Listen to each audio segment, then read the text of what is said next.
зустрітися із представниками мас-медіа. В зв'язку з тим, що вчора я одержав пропозицію змінити місце своєї роботи. Пропозицію я прийняв і хотів поділитися, хоча я недовго працював, 9 місяців, хотів поділитися тим, що зроблено, ті, які мають мене недоліки, ті, які я бачу перспективи. І, навірно, якщо буде така необхідність, зможу відповісти на ваші запитання. Хочу насамперед сказати, що навіть коли йшов на цю посаду, та й попередні рази я демонстрував, що абсолютно не держуся за чиновницькі крісла і вважаю, що все робити це не є нормально. Окрім того, я вважаю, що абсолютно справедливо і логічно, що роботодавець має право вибрати собі команду, в тому числі і людину, яка буде займатися галуззю охорони здоров'я.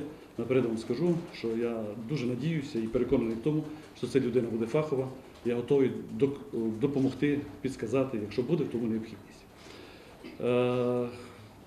Це, що сталося, дещо, можливо, я це і чекав, але для моїх колег, яких в нашій області майже 25 тисяч, це буде певна несподіванка, і тому я повинен звернутися і до них також. Оскільки мені з ними зустрічатися, працювати, я закарпатець, батьки в мене тут проживають, працюють тут мої діти, виростають тут мої внуки, я хочу ходити, спілкуватися і бажаю закарпатцям всього найкращого. Почну з цього, що 7 жовтня минулого року я був призначений на посаду начальника управління охорони здоров'я за погодженням із міністром, який на той час функцію міністра виконував наш земляк Василь Васильович Лазаришинець, призначений розпорядженням голови обласної державної адміністрації Василем Івановичем Губалем. Ситуація була непроста, пам'ятаємо 2014 рік, Революція Гідності, вбивство на Майдані, втеча, перефарбування, дика люстрація, вибори президента, парламент і так далі. От практично після цього всього я очолив управління, і я нікого не виню, але однозначно галузь була дезінтегрована, не проводилися ні колегії, ні наради. Не було такої можливості. Частина колективів, в тому числі і в управлінні охорони, були елементи деморалізації. Я зробив певні кадрові, перші кроки мої були – це кадрові рішення. Кадрові рішення – це завжди неоднозначні рішення, але ніхто не залишився без куска хліба. І на той час всі працевлаштовані, і всім були запропоновані посади і робота по максимуму, яка була на кінець минулого року.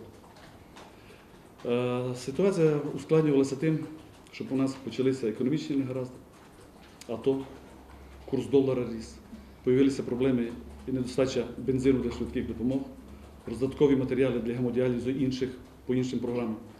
І непросто було, і скажу вам відверто, важко працювати, коли немає взагалі ніякої допомоги з центру, немає ясних і правильних меседжів.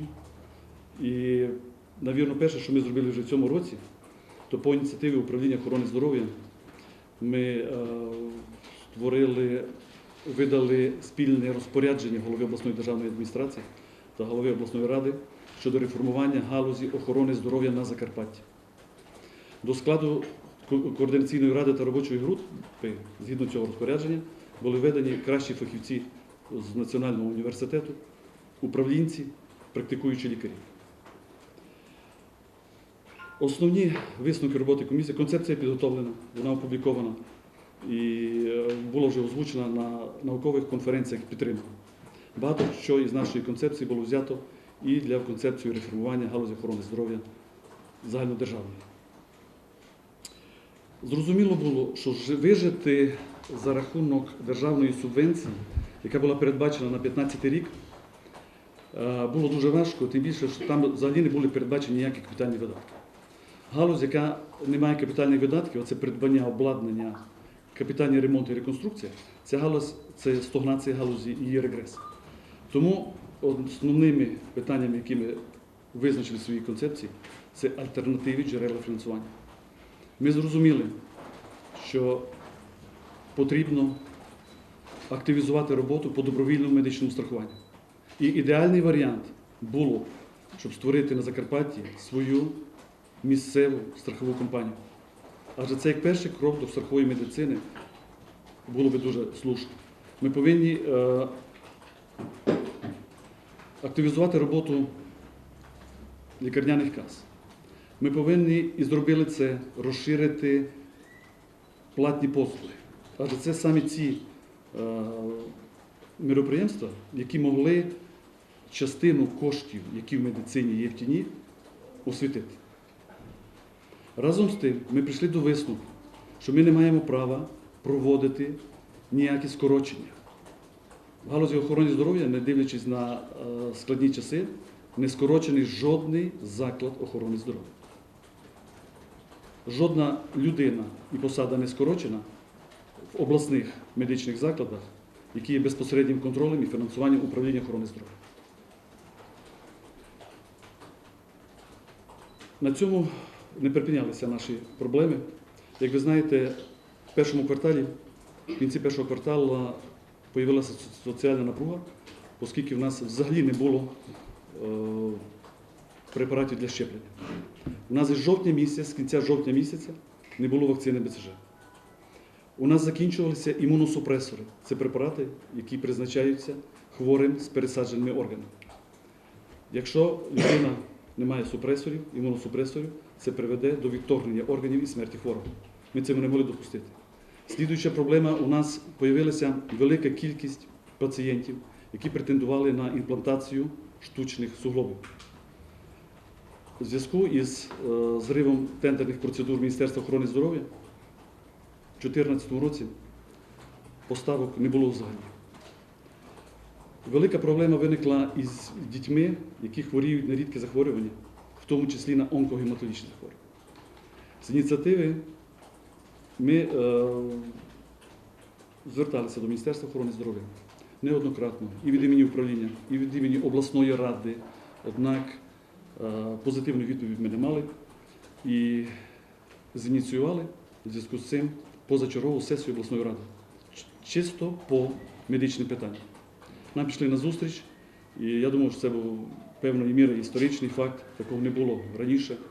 Ну я не пам'ятаю, було таке чи не було за попередньої влади ще з Радянського Союзу. Не було, думаю. Нам вдалося на сесії прийняти рішення про доповнення до програми боротьби з туберкульозом. Виділено 1 мільйон 200 тисяч гривень. Створена окрема програма по забезпеченню хворих імуносупресорами. А це 22 хворих з пересадженою ниркою, 7 хворих з пересадженою печінкою. На сьогоднішній день тут завершені закупівля і хворі забезпечення. Нам вдалося дофінансувати обласну клінічну лікарню для того, щоб в цьому році всі хворі, які потребують імплантації суглобів, до кінця року були забезпечені цими імплантами. Незалежно від того, хто буде начальник управління, хто не буде, ця робота буде зроблена. Нам вдалося дофінансувати обласну дитячу клінічну лікарню і через неї допомогти тим категоріям дітей, про які я вже говорив вище. Слідуюча проблема, шановні колеги, яку нам прийшлося вирішувати, і ви це, навірно, знаєте, у нас залишалося хворі, в першу чергу діти, яким можна було допомогти тільки за кордоном.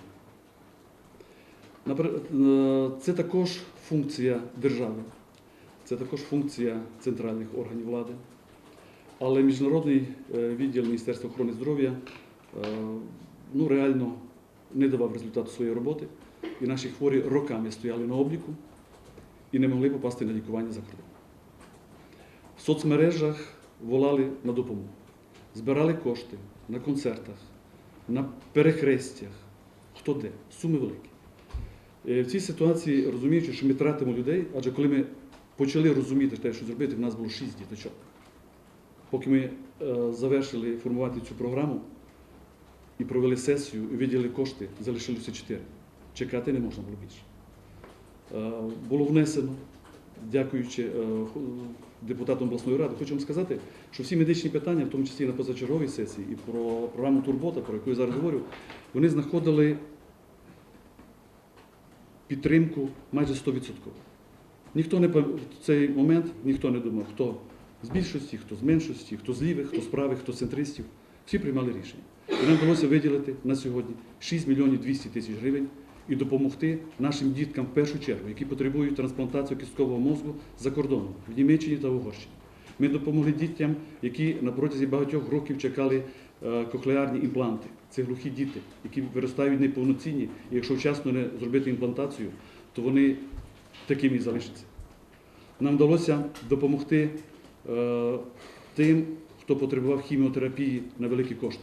Була внесена зміна, вона звучить так, по пам'яті я вам процитую, надання одноразової матеріальної допомоги для дороговартісного лікування за кордоном та в нашій країні, в тому числі імплантації і хірургічні втручання для пересадки органів.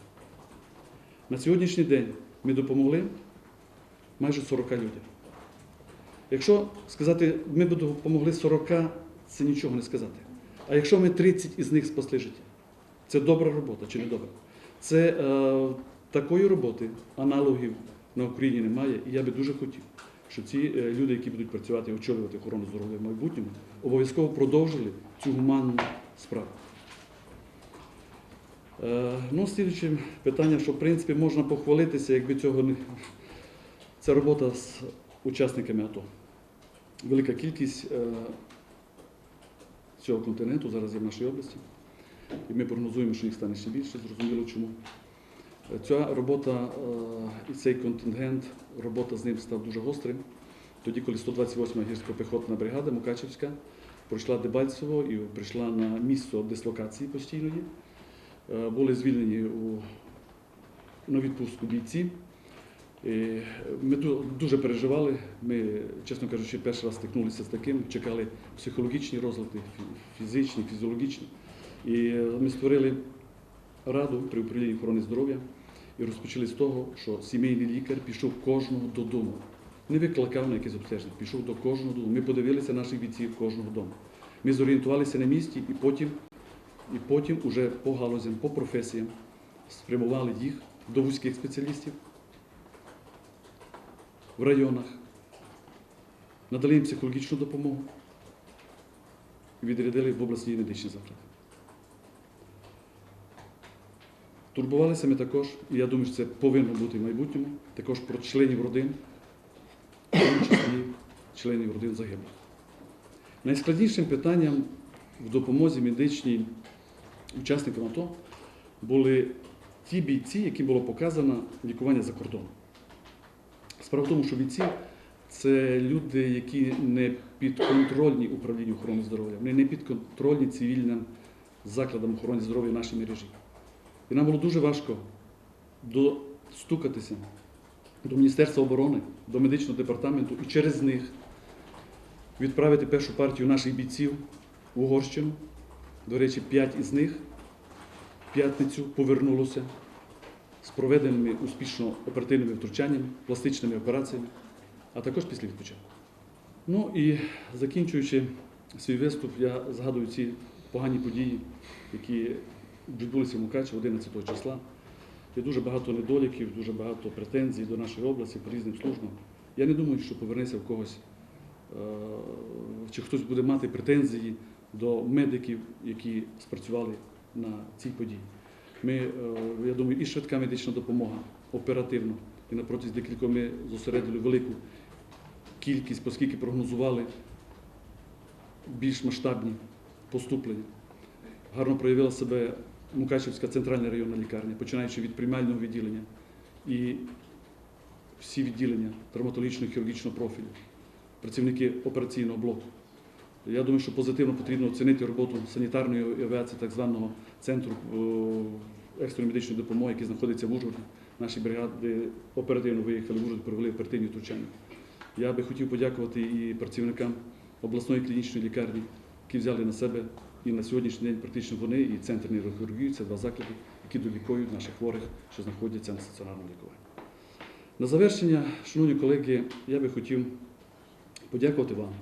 Я досить часто спілкувався з пресою, і мені здається, був достатньо відкритим. Я би хотів подякувати своїм колегам, які працювали зі мною, які мене підтримували, які в мене вірили.